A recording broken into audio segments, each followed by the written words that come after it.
بیٹا باپ کے ساتھ تو سوئے، ماں کے ساتھ ایک بستر پہ نہیں سوئے گا. بیٹی ماں کے ساتھ تو سوئے گی، باپ کے ساتھ ایک بستر پہ نہیں سوئے گی. بات آ رہی ہے سمجھ میں؟ اسی طرح بیٹی جب 9 سال کی ہو جائے، یہ خوب اچھی طرح مسائل سمجھ لو، اس میں آپ مجھے فنڈامنٹلسٹ کہو، دقیانوس کہو، جو مرضی کہہ دو، میں اللہ کا حکم آپ کو سنا رہا ہوں، عمل کرنا ہے کرو، نہیں کرنا ہے تو جیسے چل رہے ہو چلتے رہو، ہم سے سوال نہیں ہوگا. بہت بے احتیاطیاں ہوتی ہیں. ہم لوگ ہندو نہیں ہیں، عیسائی نہیں ہیں.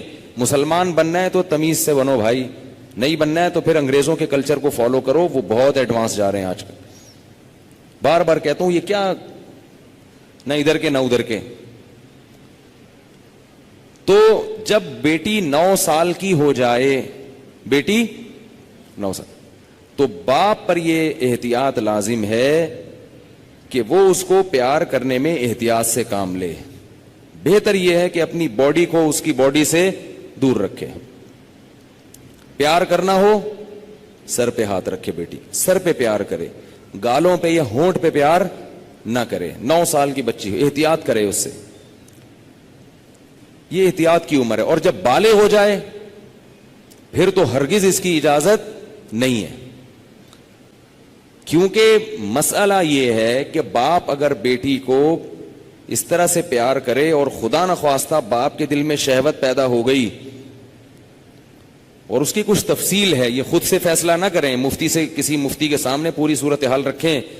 تو اگر یہ شہوت پیدا ہو جائے تو اس بیٹی کی ماں اس باپ پر ہمیشہ کے لیے حرام ہو جاتی ہے. شریعت میں جو سیکچول ریلیشن ہے وہ ایک وقت میں ایک عورت کے ساتھ ہو سکتا ہے. ماں سے ہو گیا تو بیٹی سے نہیں ہو سکتا، بیٹی سے ہو گیا تو ماں سے نہیں ہو سکتا. ایسی اجازت نہیں ہے کہ ادھر بھی اور ادھر بھی، نہ نہ نہ نہ. سوتیلی بیٹی جو ہے نا، قرآن نے کیا کہا ہے کہ جب کسی عورت سے نکاح ہوا تمہارا اور نکاح کے بعد اس عورت سے تمہارا سیکچول ریلیشن قائم ہو گیا تو اس عورت کی بیٹی تم پر ہمیشہ کے لیے حرام ہو گئی. اب اس بیٹی سے کبھی بھی قیامت تک کے لیے نکاح نہیں ہو سکتا. اگر وہ ریلیشن قائم نہیں ہوا اور ریلیشن قائم ہونے سے پہلے طلاق ہو گئی تو بیٹی سے شادی ہو سکتی ہے. قرآن کی اس آیت سے فقہا نے، امام ابو حنیفہ نے اور ان کے شاگردوں نے اور بہت سارے تابعین نے استدلال کیا ہے کہ اسلام میں ایک وقت میں جس عورت سے ریلیشن ہوا اس کی ماں سے، اس کی بیٹی سے ریلیشن نہیں ہو سکتا. نہ حلال، اور حرام تو ویسے ہی حرام ہے، حلال ریلیشن بھی نہیں اب ہو سکتا. کسی عورت سے جب ریلیشن ہو گیا تو بیٹی سے اب حلال شادی بھی نہیں ہو سکتی، قرآن نے منع کر دیا. کسی عورت سے اگر خدا نخواستہ زنا ہو گیا، اب اس عورت سے تو شادی ہو سکتی ہے، اس کی ماں سے یا اس کی بیٹی سے شادی نہیں ہو سکتی. خوب سمجھ لیں یہ مسئلہ اچھی طرح سے. اسی طرح یاد رکھو کہ اگر داماد نے خدا نخواستہ بہو کے سسر کے ساس کے ساتھ، داماد اور ساس میں کوئی ریلیشن ہوا سیکچول، کس میں؟ داماد میں اور ساس میں، تو یہ جو ساس کی بیٹی ہے یہ اس پر ہمیشہ کے لیے حرام ہو جائے گی. اسی طرح بہو میں اور سسر میں ہو گیا تو یہ بہو اپنے شوہر پہ ہمیشہ کے لیے حرام ہو جائے گی. بات آ رہی ہے سمجھ میں؟ اگر کہیں ایسا ہوا ہو تو خود سے فتویٰ نہ دے دیں، کسی مفتی کے سامنے باقاعدہ رکھیں. بعض لوگ خود مفتی بنتے ہیں، اس میں کچھ ڈیٹیل ہے مزید، وہ میں ڈیٹیل اگر بتاؤں گا تو بہت لمبی بات ہو جائے گی. تو کسی کے ساتھ ایسا خدا نخواستہ ہوا ہو تو خود سے فیصلہ نہ کرے، کسی مفتی کے سامنے. پوری اس میں کچھ شرطیں ہیں، تو میں ڈیٹیل میں نہیں جا رہا، میں صرف آپ کو مسئلے کی حساسیت بتا رہا ہوں کہ احتیاط، بولو بھائی، ضروری ہے. کن رشتوں سے احتیاط ضروری؟ سگی بیٹی سے احتیاط ضروری، بیٹے کا اپنی ماں سے احتیاط ضروری، ساس سے احتیاط ضروری، داماد سے احتیاط ضروری. یہ وہ رشتے ہیں. سوتیلی بیٹی سے احتیاط ضروری.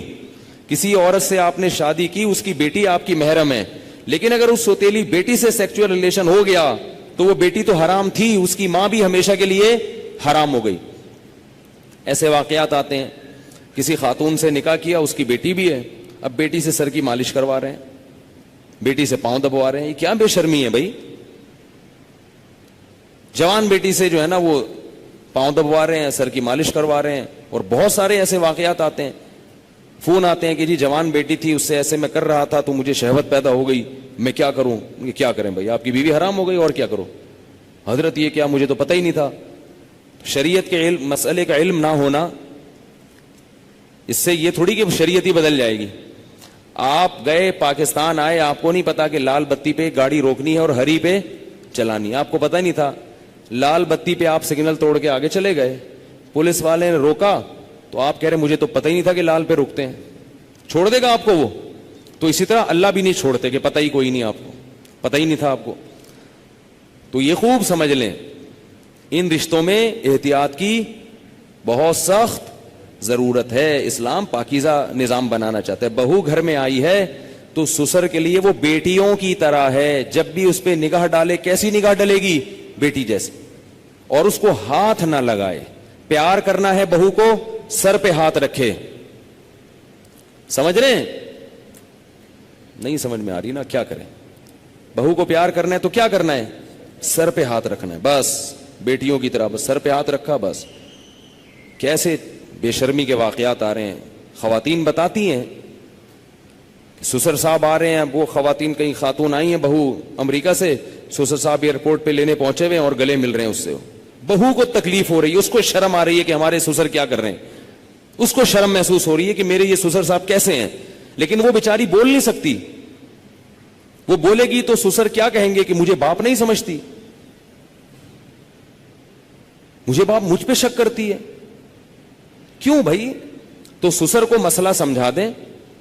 میں یہ نہیں کہہ رہا کہ وہ بیچارہ غلط ہوگا, ہو سکتا ہے وہ بیٹیوں ہی کی طرح گلے مل رہا ہو, اور ہر ایک کی سوچ غلط نہیں ہوتی, کسی سے بدگمان ہونے کی اجازت نہیں ہے. اصول ہیں بھائی. 100 آدمیوں میں سے ایک اگر غلط ہوگا تو اس ایک غلط کے شر سے بچانے کے لیے مزید 99 کو بھی منع کیا جائے گا. الحمدللہ ہمارے گھروں میں خیر غالب ہے. سسر بہو کو بیٹیاں کی طرح سمجھتے ہیں, بہویں سسر کو باپ کی طرح سمجھتی ہیں. ہمارے معاشرے میں ابھی شر کا عنصر کم ہے, خیر اس معاملے میں الحمدللہ غالب ہے. مگر یہ غالب ہی رہے تو اچھا ہے. اگر یہ بے احتیاطیاں ہوئیں تو خیر کم ہو جائے گی اور شر غالب آ جائے گی. تو اچھے اور خاندانی لوگوں کے ہاں یہی ہوتا ہے کہ بہویں اپنے سسر کے سامنے ذرا لپٹ کے بیٹھتی ہیں, چادر وادر سر پہ لے کے بیٹھتی ہیں. ایک تقدس ہوتا ہے, ایک رشتہ ہوتا ہے. اسی طرح یاد رکھو, بہو کے لیے, سسر کے لیے یہ غلط ہے, جائز نہیں ہے کہ وہ بہو کے کمرے میں بغیر پرمیشن کے داخل ہو جائے. یہ بھی ہوتا ہے. سسر صاحب کیا کرتے ہیں, شادی ہوئی ہے, دروازہ کھول کے بہو کے کمرے میں گھس گئے. وہ بیچاری کس حال میں بیٹھی ہوئی ہے, کس حال میں لیٹی ہوئی, اور اس کو غصہ آتا ہے تو کہتے ہیں میں باپ ہوں, میں بھی پرمیشن لے کے آؤں.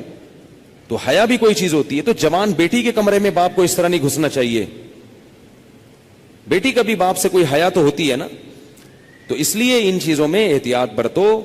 ہم کسی پہ الزام نہیں لگا رہے, کسی پہ شک نہیں کر رہے, یہ سارے کیسز ہو رہے ہیں. ایک صاحب کہتے ہیں کہ میرے والد صاحب نے میری بیوی کے لیے چوڑیاں لاتے ہیں تو میری بیوی کا ہاتھ پکڑ کے اس کے ہاتھ میں چوڑیاں ڈال رہے ہیں.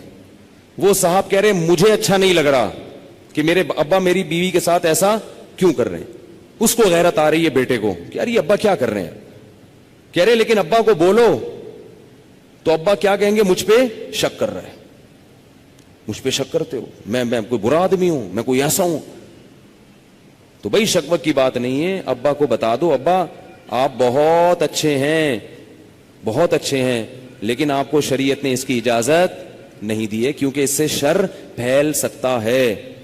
سعودی عرب کے مفتی اعظم جو سابق تھے, بڑے پرہیزگار عالم تھے, ان کا یہ فتویٰ تھا کہ اگر ساس جوان ہو اور داماد بھی جوان ہو تو ساس کو چاہیے کہ داماد سے پردہ کرے, بہتر ہے, واجب تو نہیں ہے لیکن بہتر ہے.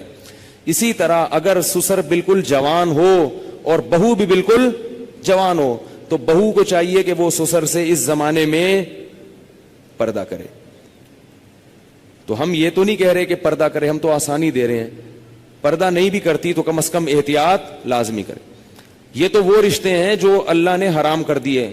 اور دیور کیا ہے, وہ تو موت ہے بھائی, حدیث میں آتا ہے. ٹھیک ہے اس سے رشتے حرام نہیں ہوتے, دیور سے خدا نخواستہ کوئی سیکسول ریلیشن ہو گیا تو نکاح پہ فرق نہیں پڑتا, مگر رسول اللہ صلی اللہ علیہ وسلم نے دیور سے اتنی احتیاط کا حکم دیا, فرمایا الحمو موت, دیور کیا ہے؟ موت جیسے. سب کچھ ہوتا ہے گھروں میں اللہ کے بندو, اتنا گھننا بننے کی ضرورت نہیں ہے, احتیاط برتو. جوان بھابھی کیوں دیور کے سامنے آ رہی ہے, کیوں فری ہو رہی ہے؟ ٹھیک ہے آپ کے گھر میں نہیں ہوتا, آپ کے ہاں اچھا ماحول ہے, لیکن یہ ماحول اچھا جب ہی رہے گا جب احتیاط رہے گی.